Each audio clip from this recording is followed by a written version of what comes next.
Welcome to a presentation on Chassidus. In this presentation, we are going to explore what took place during that initial period where it received so much resistance and opposition.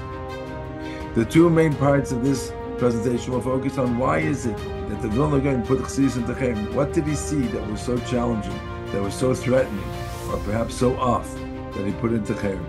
And then the second part is why didn't it work? The Vilna Gaon was the most respected authority at the time, and he had many other Gedolim and Rabbanim that joined him in this Cherem. Why is it that they were not able to prevent Chassidus from continuing? And if anything, it flourished even more. So let's start from the beginning. Let's go back to the beginning of why Chassidus started, or at least part of it. You understand that Chassidus was very complicated, and it was very profound, and it was able to speak to the greatest of the minds of that generation, as well as the simplest. We have to understand that one of the main motivations for the Baal Shem Tov to start his movement and to reveal his teachings was for the average person, the unlearned person. So we need to understand what was going on. So first of all, life was challenging. It was depressing because it was difficult to make an income. It was difficult to make a livelihood. People were very poor and could barely provide for their families. Not to mention that the medical facilities and abilities of the time and age were very limited. And therefore, people would get sick and they would die at young ages. Plagues would be able to kill whole swaths of people at a time. And therefore, the average Jew was sad. Furthermore, this is an age that took place right after Shabtai Tzvi and the Frankistim, which were Messianic movements. And therefore, the Jews were feeling extremely depressed because they had looked forward. They had such a high and euphoria that Mashiach was coming. And then they were disappointed when it became apparent that those people were liars, false messiahs. And therefore, they were feeling extremely depressed and humiliated. And furthermore, there was this tremendous anti-Semitism that was going on. And therefore, they were being attacked by the peasants and by the armies and by the wandering bands of people. And therefore, they were overwhelmed and they were scared, and it was a very difficult situation. Therefore, the average Jew was humiliated, felt humiliated, because both externally, the way that the people, the nations around us treated us with tremendous anti-Semitism and even violence, but also internally because they felt that they had thought that they had the salvation, and they realized that they were taken for a ride and it wasn't true. And therefore, there was a tremendous feeling of humiliation as well. Additionally, the average Jew had no ability to really connect to Torah. And at that day and age, Torah was supreme. The only way one connected to Hashem and connected to the religion is really through Torah study. And therefore, the average person who was struggling to make ends meet, that his day was spent in his job, care for his family, they had no connection to the Torah world. They had no connection to the religious world. And therefore, they were feeling isolated and alone. And furthermore, the leadership, the Torah leadership of the time, really did not feel themselves capable of caring for all of these people, these masses of ignorant people, and to spend time helping them and listening to them and supporting them, as had taken place in prior generations. And the local Torah leadership and the Rabbanim of the time focused on the people who were perhaps right in their city or in their yeshivas, or the ones who were learning, but they weren't helping and supporting the average Jew to the extent that he was able to overcome all of these negative feelings, and therefore he was also feeling rejected. Came along the Baal Shem Tov, and the Baal Shem Tov taught that really Hashem is everywhere. You can connect to Hashem in every way of your life. Every person, no matter how learned, or even if you were corrupt, if you had done aveiros, you could still connect to Hashem. Hashem loved every person. That was the message of the Baal Shem Tov. Hashem loves you, and you can always do tshuva. And you can connect to Hashem in every way of life, whether you're sitting in the basement learning, or whether you're out at work and you're toiling the ground, or perhaps even eating or sleeping. In every aspect of life, a person can connect to Hashem. And therefore, that person who was feeling sad because of the situation of his life was able to now feel happy, because He saw there's a purpose, even though he's going through difficulty, and he might be poor and there might be sickness, but there's a reason for it. And Hashem is there, and by connecting and overcoming the challenges, you were able to connect to Hashem. And the person who felt humiliated was able to now feel proud. I am a Ben Melech. I am a prince. I have a purpose in this world that is filled with godliness, and I am the purpose of creation. And those people who felt isolated because they had no way to connect Hashem through their ignorance and their lack of learning now had a place to be part of a family. They could come together, they could sing, they could do Zmiras together, they could have Shabbos together, and they had a family that really was able to unite them and bring them close. And finally, those who felt rejected because the Rabbanim were not available to them were now able to feel accepted, as the Baal Shem Tov brought in every person, no matter how learned or unlearned, or how sophisticated or how simple. He valued them, he accepted them, and he gave them a place in his world. The way the Baal Shem taught this was that Hashem is everywhere. And the way today's philosophy explains that is the word called panentheism, which means that Hashem is everywhere. He is greater than the world, but he is also infuses the world. And every part of the world is only there because Hashem keeps it there. And therefore, the world is filled with godliness, just like every person is filled with God. It says, and spirituality is available to everybody, no matter who you are, how learned or unlearned, how pious, or even how corrupt one may have been. You can always come back because it's available to you, wherever you are, because the world, the actual world, is filled with Elokus.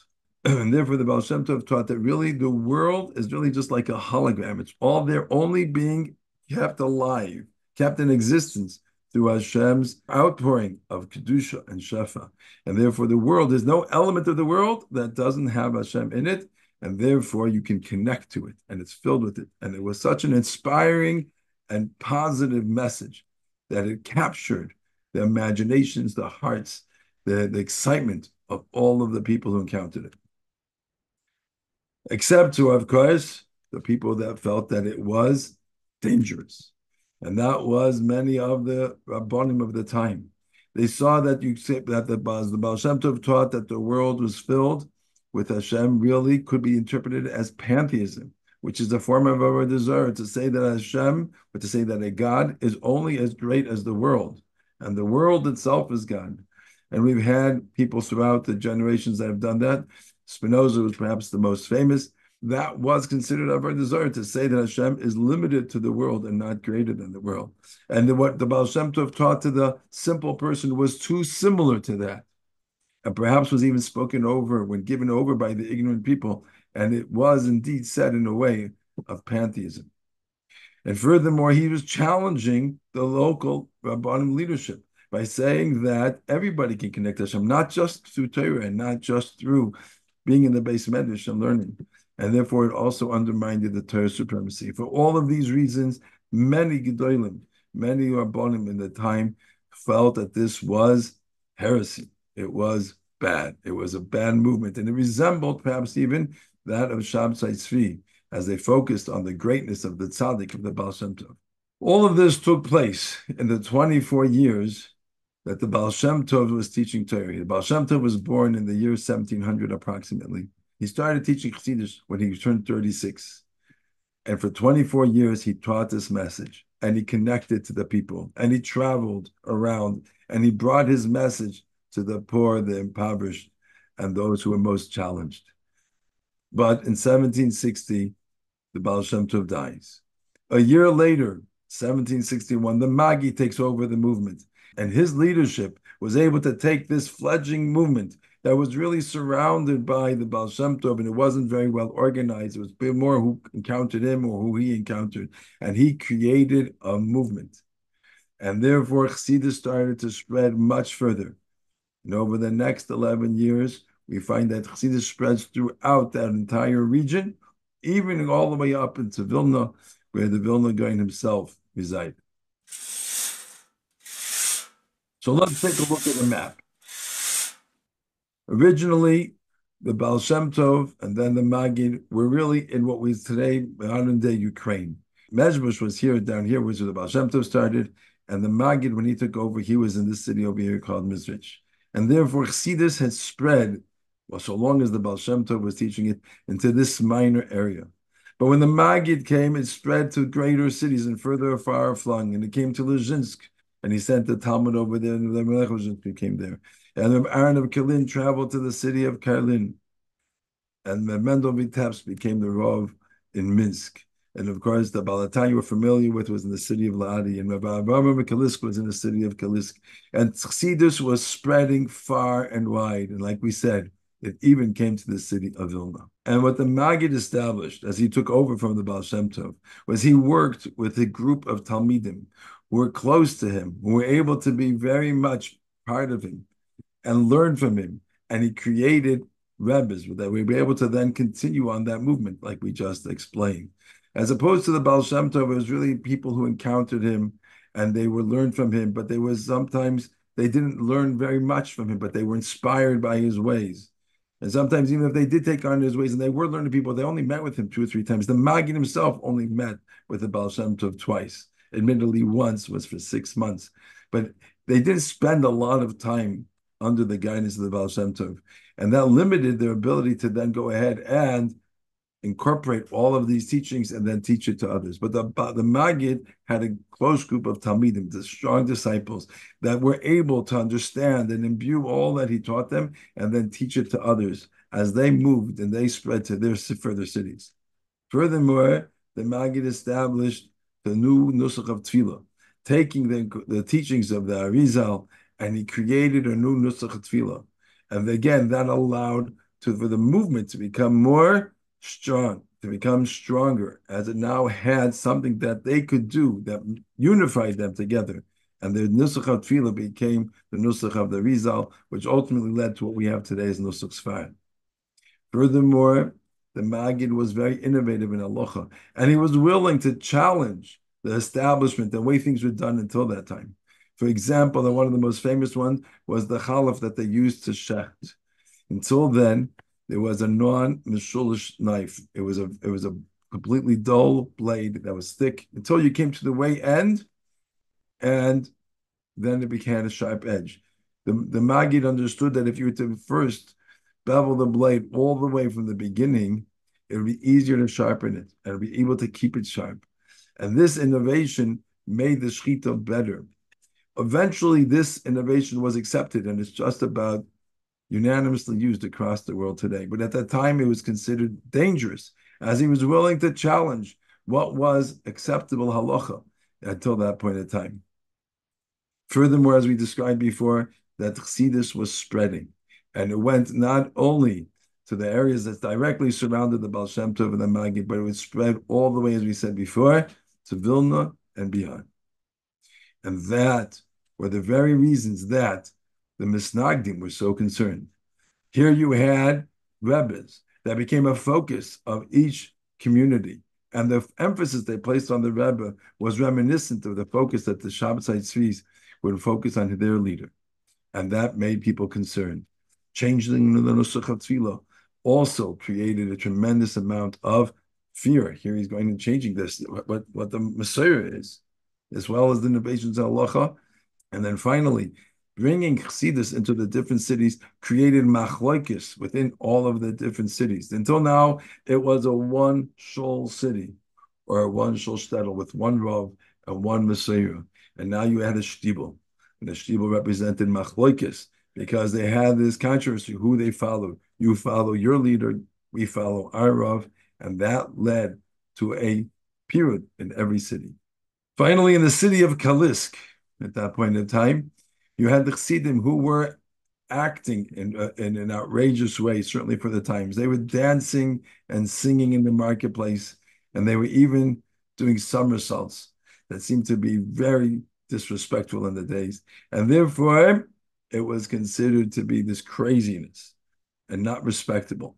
And they even started to make fun of Torah learning, Torah scholarship, and even the Talmidei Chachamim themselves, as they focused on the avodah of serving Hashem is through simcha, and through what they're doing, and through the emotions, and through the avodah of tefillah, and what they do at work.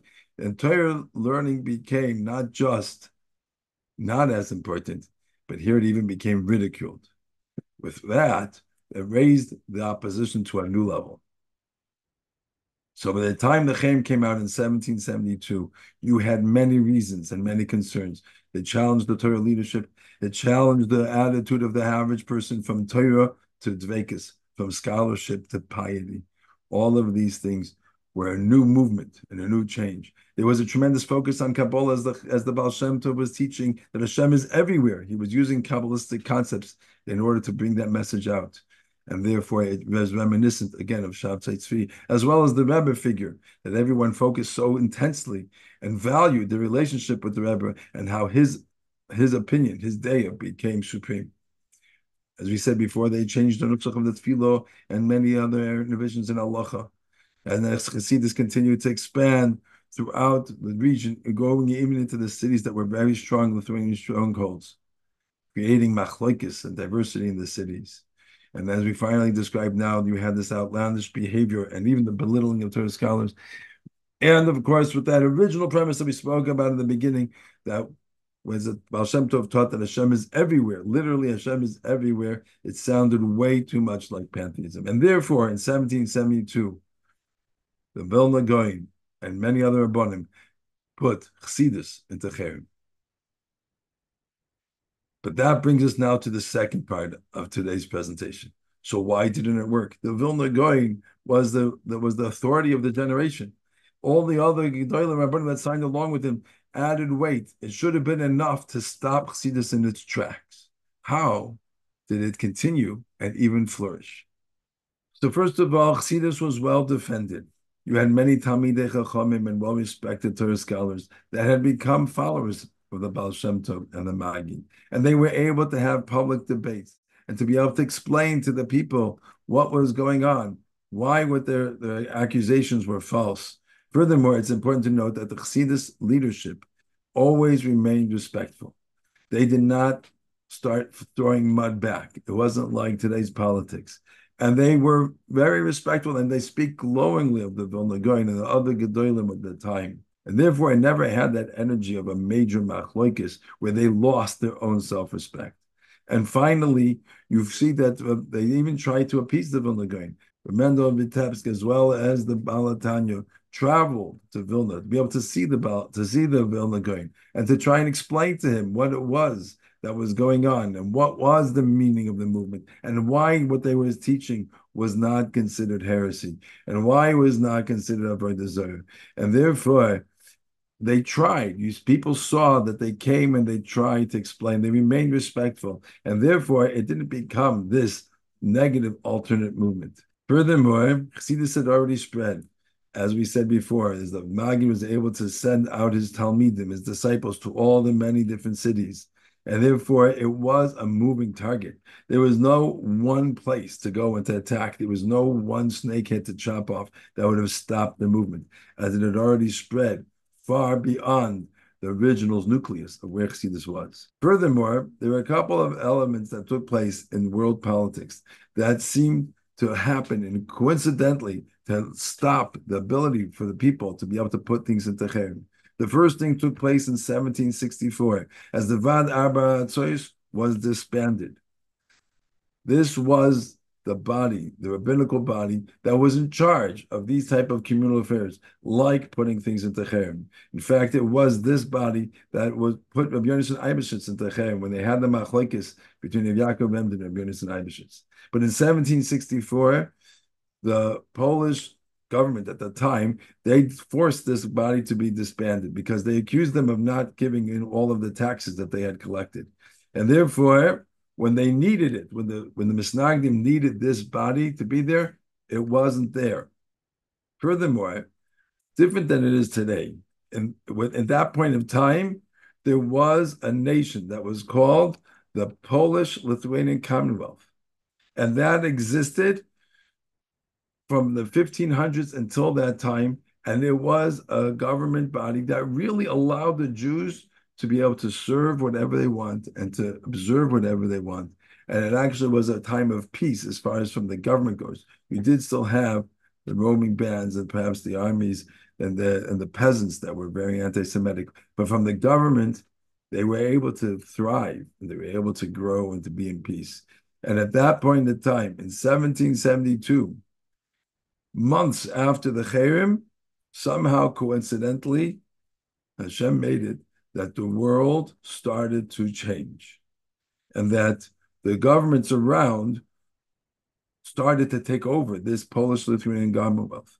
So here we have a picture of what ultimately was this one Polish-Lithuanian Commonwealth got divided up into the three nations around it. So here we have in the black outline, this was where all of the Jews in that time lived in relative peace from the governments. And therefore they thrived and they were able to take on all sorts of growths and securities. But like we said, right after the Cherem started, just months later, Russia, Prussia, and Austria start to absorb this government as the Polish-Lithuanian Commonwealth was now being taken over. And therefore, places like Ladi and Kalisk that were part of this Cherem, all of a sudden were now no longer under the same government. And in 1793, again, more of it came absorbed. And now even Mezhbush and Mizrich, where the Chassidim were, was all under the Russian authority. And finally, by 1795, even Vilna, where the Vilna Gaon was living, was now under the Russian authority. And they were very anti-Semitic. At that point in time, there was a drastic change. What used to be the paradise of the Jews ended up becoming a place where they were being persecuted and having to deal with much more anti-Semitic. And they were even not allowed to travel. The Empress Catherine II did not allow Jews to leave their cities. We're not able to travel.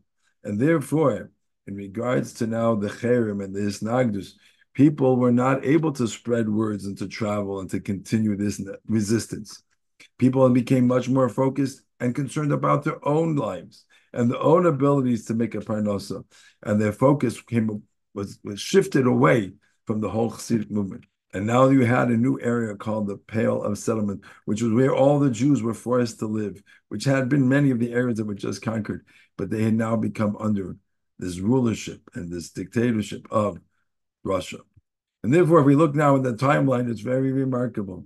You see, as the Maggid starts spreading Chassidus across the world, just 3 years later, when they were going to begin to have the resistance and they were going to want to put the Cherem, the Vad Avrotz was disbanded.